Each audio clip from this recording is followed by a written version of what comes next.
The concerns growing about Antoine Winfield Jr. should be taken with a grain of salt. That and more on today's episode of Locked On Bucs.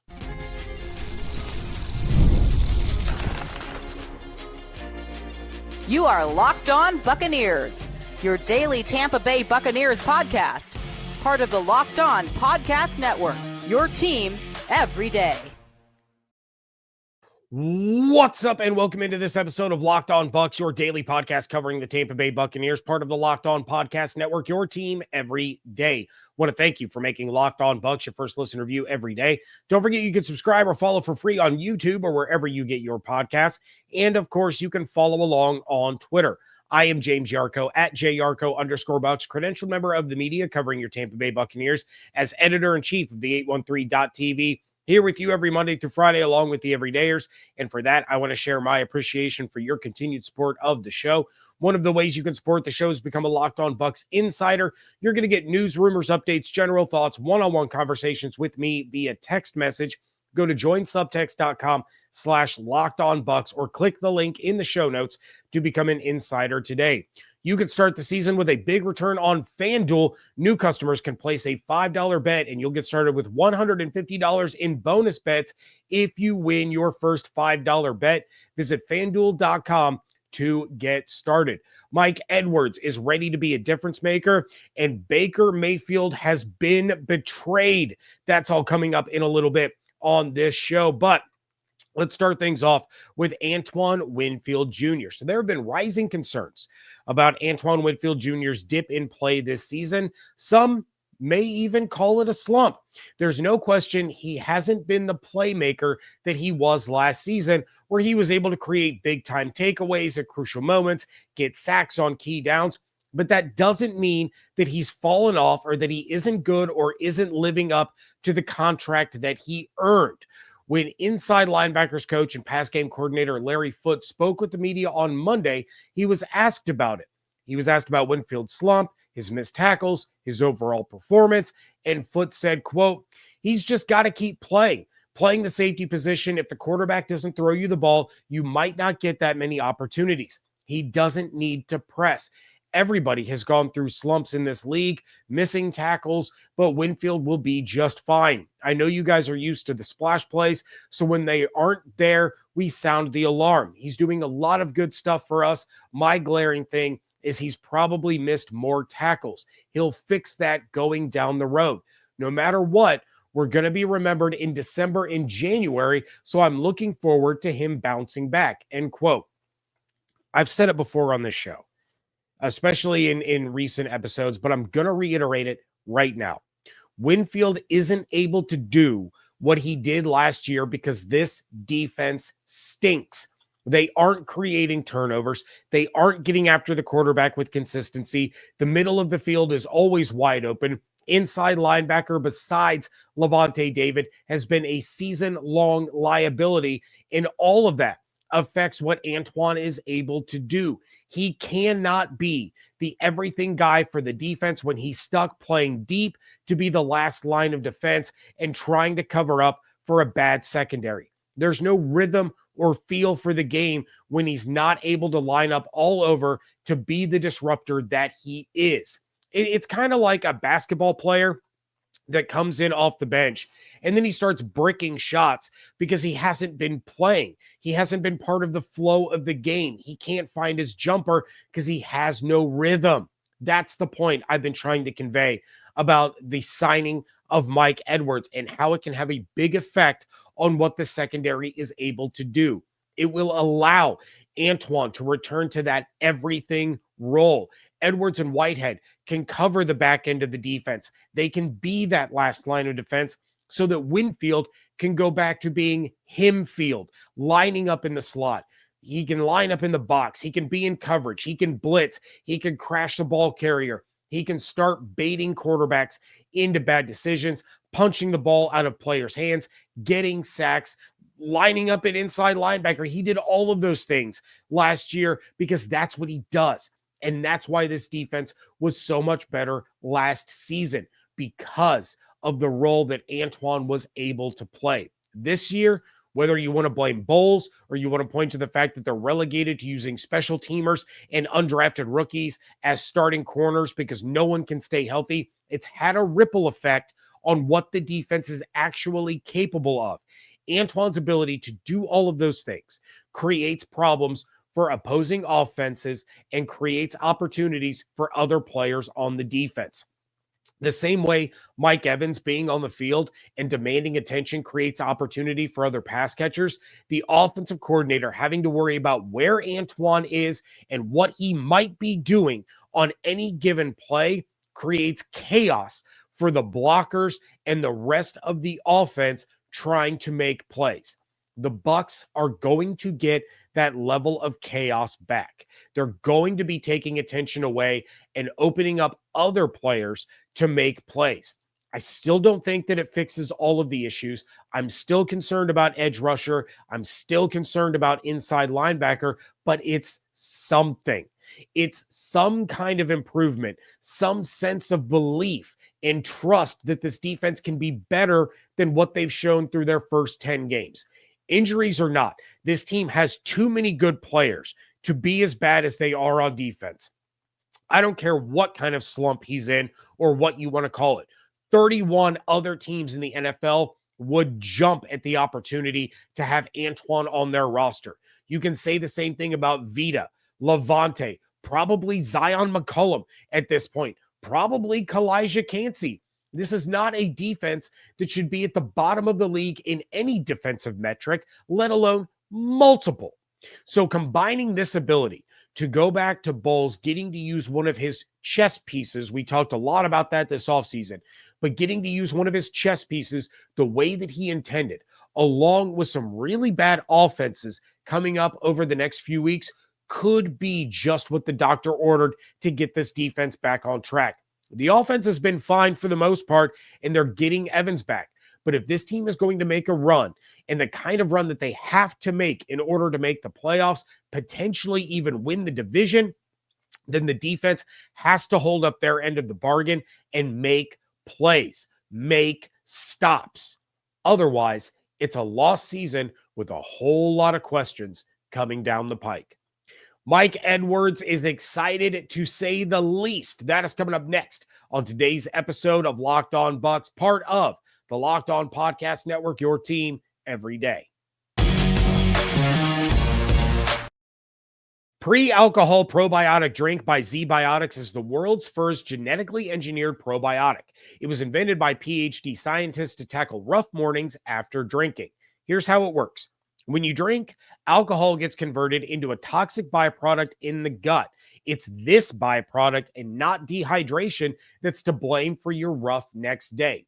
Pre-alcohol produces an enzyme to break this byproduct down. Just remember to make Z-Biotics your first drink of the night, drink responsibly, and you're going to feel your best tomorrow. Here's how you use it. Step 1, drink pre-alcohol. For best results, make pre-alcohol your first drink of the night. Step 2, drink responsibly.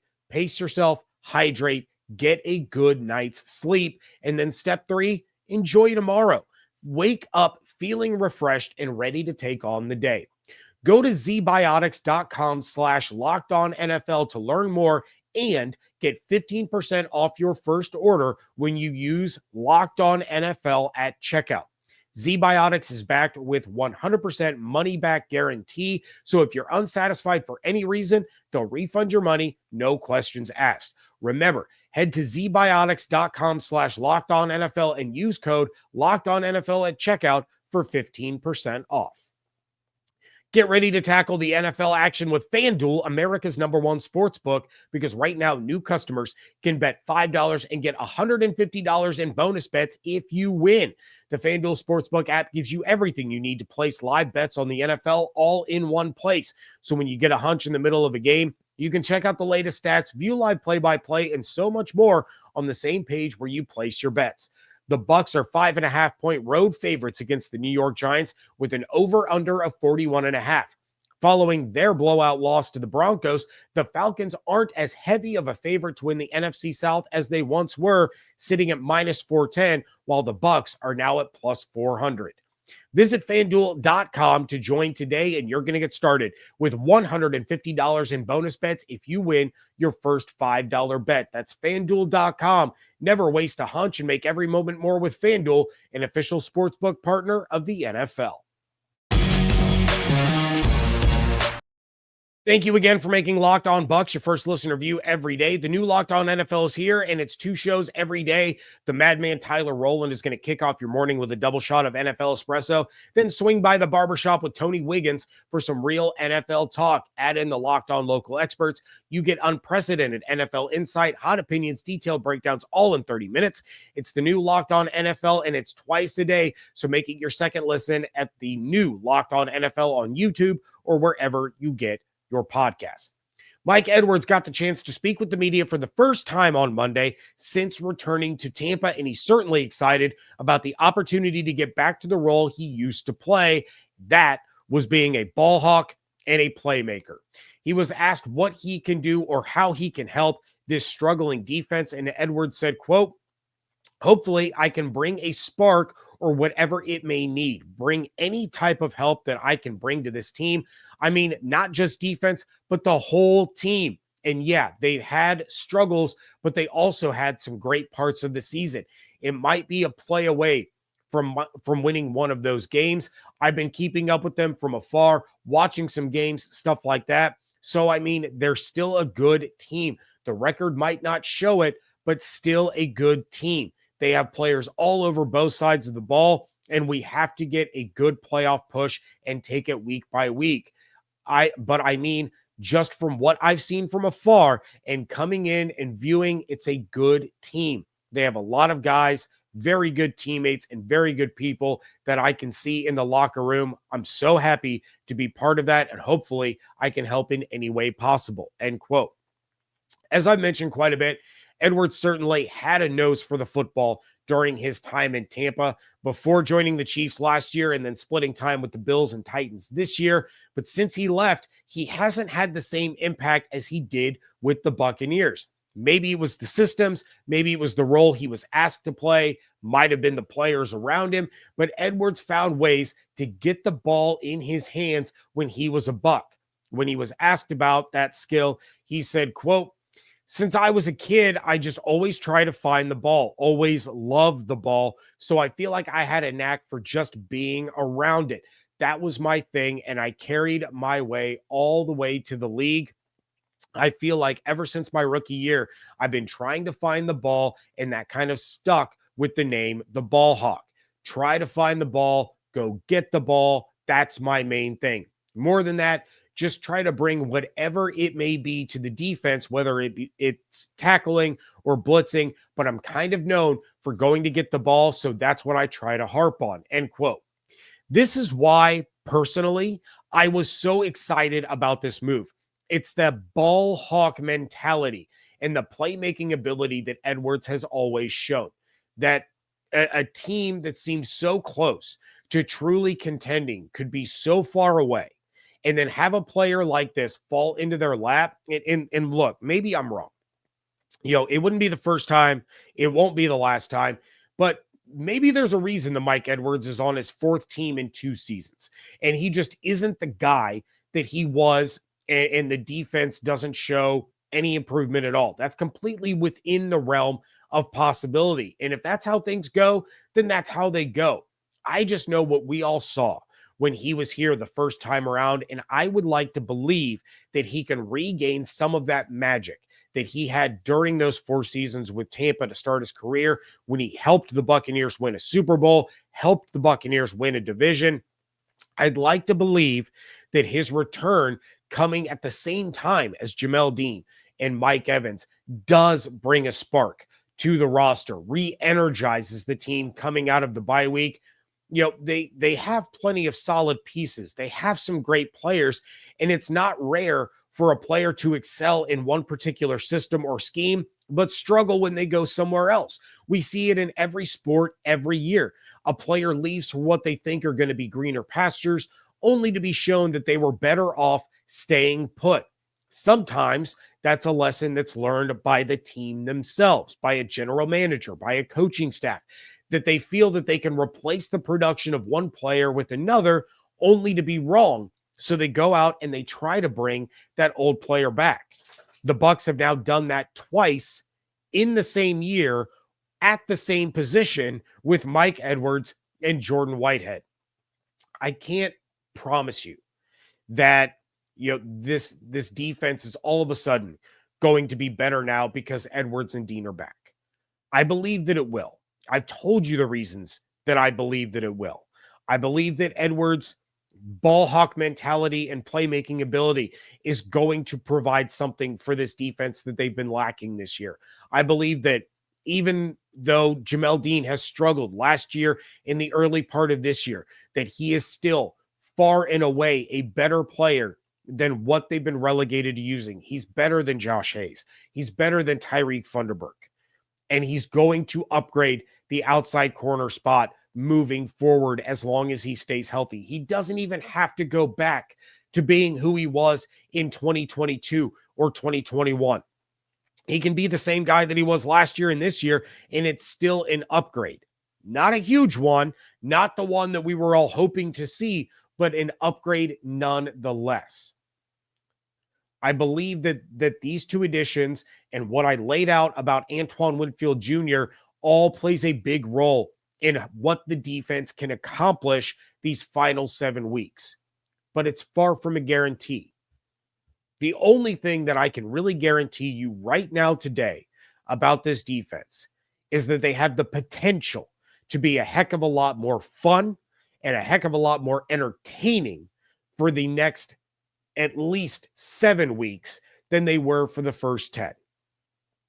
You hope that they take some big steps, and instead of being in the bottom 4 in defense across the league, whether it's total defense or passing defense or scoring defense, that they get closer to like that 22, 21, 20 range down the stretch. But that's not a guarantee. As I said last week, as I said this week, Mike Edwards does not fix all of the problems that the defense had. There are still holes that need to be plugged in the offseason, and we're going to have to wait for the offseason for that to happen, whether that's through the draft or through free agency. But what he does do is at least give them an element that they have been missing. Gives them an element of being able to go and attack the football, being able to be a reliable piece on the back end of the defense to let Antoine do what he needs to do. And slowly but surely, you mix that with the bad offenses that the Bucs are about to face, the Giants, the Panthers, the Raiders, and all of a sudden, this defense might start to gain some confidence, and that's going to parlay itself into a stretch that the Buccaneers desperately, desperately need. Some interesting thoughts about Baker Mayfield. That is coming up next on today's episode of Locked On Bucs. Listen up, renters. You ever feel like you're stuck in this loop of rent payments, just watching your money vanish into thin air? It's time to turn the rent game around and start earning some serious rewards. That's where Built Rewards comes in. Built is breaking ground as a neighborhood rewards program that hooks you up with points on your rent. Every month, pay your rent and watch Built points roll in.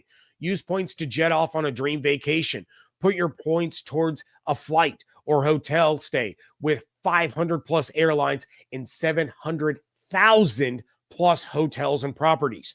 You can also use your points to book fitness studio classes, redeem them towards a future rent payment. They're designed to meet your lifestyle.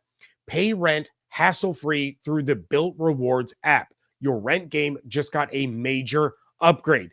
Built points have been consistently ranked the highest value point currency by the Points Guy and Bankrate. So earn points by paying rent right now when you go to joinbuilt.com/lockedonnfl. That's joinbilt.com/lockedonnfl. Make sure to use our URL so they know that we sent you. Joinbuilt.com/lockedonnfl to start earning points with your rent payments today. Wrapping things up here on a Tuesday edition of the Locked On Bucs podcast. And Mike Sando of The Athletic had an interesting column about quarterbacks, calling it the Betrayal Index. Now, for those of you that are not familiar, the general idea is that quarterbacks are measured by their ability to overcome poor play by their own team's defense, basically a way to quantify quarterback win rates. The example that he uses to lay out his point is Drew Brees. Drew Brees had a record of 21-26 from 2014 through 2016 with the New Orleans Saints, even though the Saints had one of the best offenses in the league over the course of those 3 years. So it was a way to show this offense is great, this quarterback is really, really good, but they're losing games. Baker Mayfield appears number 3 on this list as the third most betrayed quarterback in the NFL, trailing only Lamar Jackson and Joe Burrow. Sando lists Mayfield as the 6th overall quarterback, but the Buccaneers defense and special teams ranks 29th, giving Mayfield a betrayal score of -23. Sando says, quote, "The Buccaneers are 4-0 when they finish with a positive EPA, expected points against, on defense and special teams, but 0-6 otherwise. That is typically the hallmark of a team featuring a win with quarterback as opposed to a win because of quarterback. But with 4 of those defeats falling into the extreme betrayal bucket, Mayfield deserves more credit. He has generally kept Tampa close in 4 extreme betrayal games, but the Buccaneers lost 36-30 and 31-26 to the Falcons, 30-24 to Kansas City, and 41-31 to Baltimore in those difficult to win matchups." End quote. This is why Bucs fans and people like myself were talking about Baker being in the MVP conversation early in the year. I even said it on the Blitz with Evan Klosky, 1 week, a few weeks back. Baker is still among the league leaders in touchdowns, both total touchdowns and passing touchdowns. As far as passing touchdowns, he trails Burrow by 3 and Jackson by 1, but both of those quarterbacks have played 11 games compared to Baker's 10. Baker is the only quarterback to play 10 or fewer games and have more than 20 passing touchdowns this season. He's also second in the NFL in completion percentage with at least 8 games played, sitting 2.4% behind Jared Goff. Mayfield is having an insane year. And I want you to think about this for a second. 25% of Mayfield's passing touchdowns this season have come since losing Mike Evans and Chris Godwin. So to say that he's been one of the most betrayed quarterbacks in the NFL this season is certainly a fair assessment by Sando on the Buccaneers situation. Without his 2 best players on offense, Baker has managed to keep this team in games that they probably had no business being in to begin with. Yes, you can point to the 49ers missing a dozen field goals as the reason the Bucs were in that game. And the defense, to be fair, did a heck of a good job against the Kansas City Chiefs until late in the game and into overtime. But Baker is looking every bit like the $100 million quarterback that he was signed to be.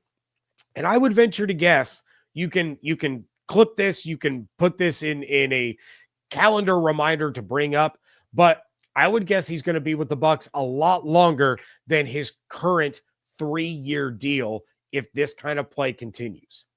There's a reason that Liam Cohen wanted this job, not an NFL job, this Buccaneers offensive coordinator job. And it was because he knew what Baker was capable of and what they could accomplish together. Baker has been one of the league's best and most reliable quarterbacks this season, only to see the defense give up late leads and not get stops in crunch time. I've talked about that plenty, and hopefully they tighten things up a bit.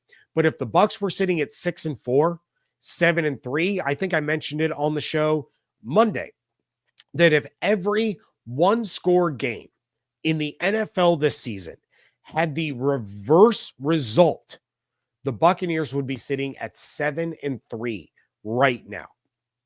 And if that was the case, I think we're having a very serious conversation about Baker being in the MVP race.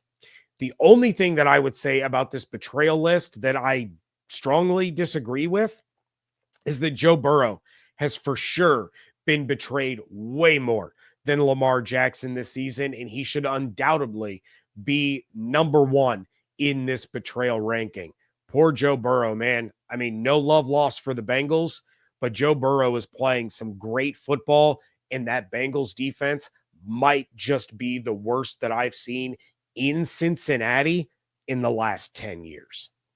That's going to do it for this episode of Locked On Bucs. Please check out everything going on over at the 813.tv. Follow on Twitter at Locked On Bucs, at Yarcho_Bucs. Become a Locked On Bucs insider. Go to joinsubtext.com/LockedOnBucs or click the link in the show notes. And of course, make sure that you are following on YouTube with those notifications turned on and on your favorite podcast platform.